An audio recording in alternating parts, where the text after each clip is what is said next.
It's becoming public that Ripple had a secret plan to work with a big Swiss bank on digital IDs. We're going to talk about that in more depth and what it might mean. Here are some new clips of Paul Barron talking to Abs Crypto, what you think this man's name is. I learned some new things about SBI Chainlink and, of course, Ripple and Chainlink. We learned some things about ETFs and ETPs around the world, how XRP is already being bought and sold, and what this could mean for U.S. markets. Let's begin. The Coin Bureau says that Ripple's plans got out. There's a rumor that Ripple and a Swiss bank working with a U.S. blockchain company are going to use XRP as the link between their networks to make digital IDs work with tokenized assets. JP Morgan says that digital ID is what Web3 is built on. Let us look into what's going on. Many people think that Ripple will form a big relationship with a Swiss bank and a U.S. blockchain company to create a new network that will connect digital ID compliance and tokenized assets with the XRP ledger as a bridge asset. Even though these details haven't been officially confirmed yet, JP Morgan has said that digital identity will be the basis of Web3. This shows that the market wants safe digital ID solutions that are compliant with regulations in decentralized finance. What is being said? Some well-known analysts and social media sites have brought attention to what they say are leaks and papers that talk about a deal for Ripple to work with a big Swiss bank and an American blockchain company. Reports say this project goes further than Ripple's present work on cross-border payments. It wants to create an environment that uses XRP to connect digital ID, compliance rails, and tokenization of real-world assets. It is thought that biometric ID verification based on the XRP ledger could be a feature that lets users show their identity during on-chain transactions and regulatory compliance checks. In the business system, this is very important, right? They will need to check your identity every time you send a transaction. At the moment, when you go to the bank and move money around the world, the bank does everything for you behind the scenes. What if you're only going from bank to bank? What if you're going XRP ledger around the world and not including that bank as a third party? So that money doesn't go to illegal or worse things. How do you do the know your customer, KYC, and know your business, AML, checks to make sure you are who you say you are? All of this fits into that and makes sense because if we put stocks, bonds, derivatives, and other things on the blockchain, and then someone sells them without a third party, they'll have to check the information, which is a part of this whole thing. It's really cool to see how everything fits together. As the role of XRP grows, it does say so. XRP is expected to do a lot more than just make international spending easier, become a global connector for managing identities and exchanging assets in controlled settings. That's it. Decentralized ID standards are already built into the XRP ledger. This makes it possible for banks to securely onboard new customers and conduct transactions. For example, Nigerian banks are using XRP-powered DIDs to onboard people who don't have bank accounts.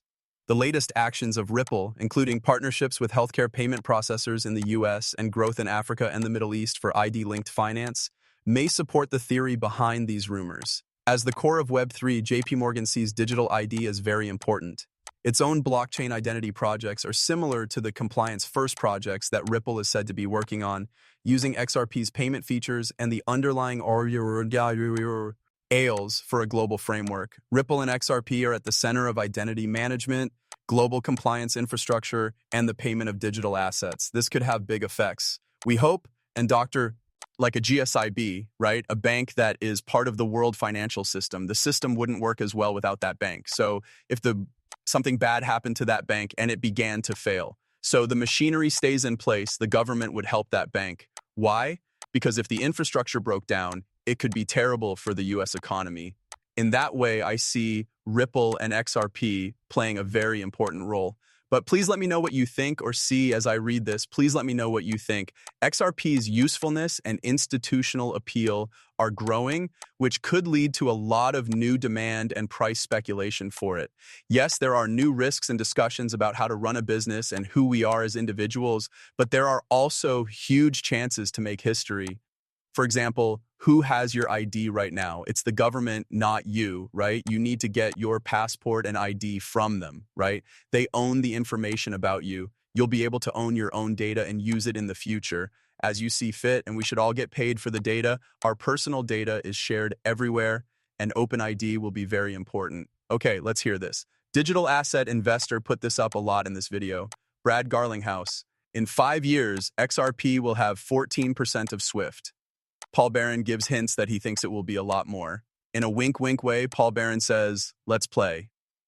I think a lot of people still say that Swift was a big part of what caused Ripple, could really get a hold of it, and I still think it will be important, even though Garlinghouse has said they only think they'll take a small part of Swift. I think it will be important when that switch goes off, which is one of the reasons I'm so bullish on XRP. Also, take a look at the chat Brad Kimes and I had this week on the X space. We were talking about this. So what do you think? Is XRP a white hat, a black hat, or a white hat that is a black hat? Okay.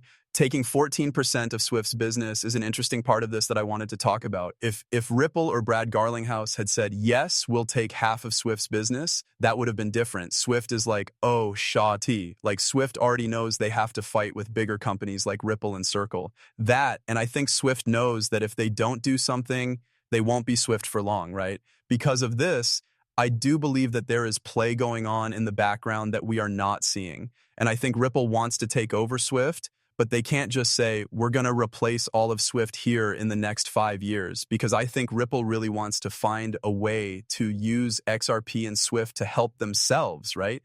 But Ripple is also thinking, how can we? Because, at the end of the day, it's business, right? As for having friends and other things, you can have them, but Ripple is here to replace the old system with new lines. That is, they will be very helpful until they can say, now is the time, right? And they aim for the kill shot, which is what any big company or group would do to fully take over. Man, I don't know. We'll have to see. It's going to be 4D chess, and you have to think that some of the smartest people in the world work for Ripple. Okay? People with long-term jobs at the Federal Reserve, the FDIC, the Treasury, and other U.S. government bodies aren't just going to work for Ripple or the board, okay? A lot more is going on than most people seem to understand. Okay, the last 2 days of crypto have been an op. Let's play. We did a podcast, and I'm not sure if I'll air it or not. It was because it was so powerful. If we took out some of the things that were said, the show would not make sense. I'm going to tell you what the task was in short. It was someone who worked in finance and is also a tech guy I respect and have known for a long time. I won't call them an anti-Bitcoin or anti-C. It's probably only a matter of time before those in charge at B say, okay, we got it from here. Okay. What is your thought about that point of view? I think there are real aware people and people with a lot of weight in the market. There are now signs that point to the fact that this is a psyop, this is a spy. If you look back over the last few years, it makes sense that the people who built Bitcoin would have been part of some kind of three-letter body, right? Since the financial disaster is over, the US dollar isn't being used as much for trade around the world, right? Take away the dollar. I know you've seen Black Swan Capitalists and other shows where people talk about how the BRICS countries use dollars less and other things like that, right? 99% of the safe coins used in the crypto space are backed by the dollar. That means that the crypto business is supporting the dollar right now and no one knows it, right? While you use USDT, USDC, and maybe even RLUSD to buy and sell your favorite cryptocurrencies, you might not be aware that you're actually helping the US dollar. These stablecoin companies need to keep their banks stocked with money as they grow. Usually, treasury bills or other types of securities can help them do this. Treasury bills are the best way to do this because the stock market can be risky. For example, let's say you have $1 million in stocks. The market goes up and down, right? You don't have a stable base, so you're always changing, right? Since the stock market might drop 20% or 30%, you won't have enough value in that stablecoin to back it up.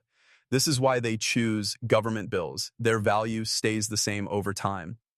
In any case, let's keep going. I believe more details will be given. I don't think Bitcoin would be worth anything if word got out that the US government was behind it. People would be so scared that someone could watch on them or do something, right? Take their wallets or just think about how crazy that is. There are already many crazy plot ideas out there. Imagine if we went even further and the US government said, hey, you know what? We were too late for Bitcoin. What do you think would happen to Bitcoin though?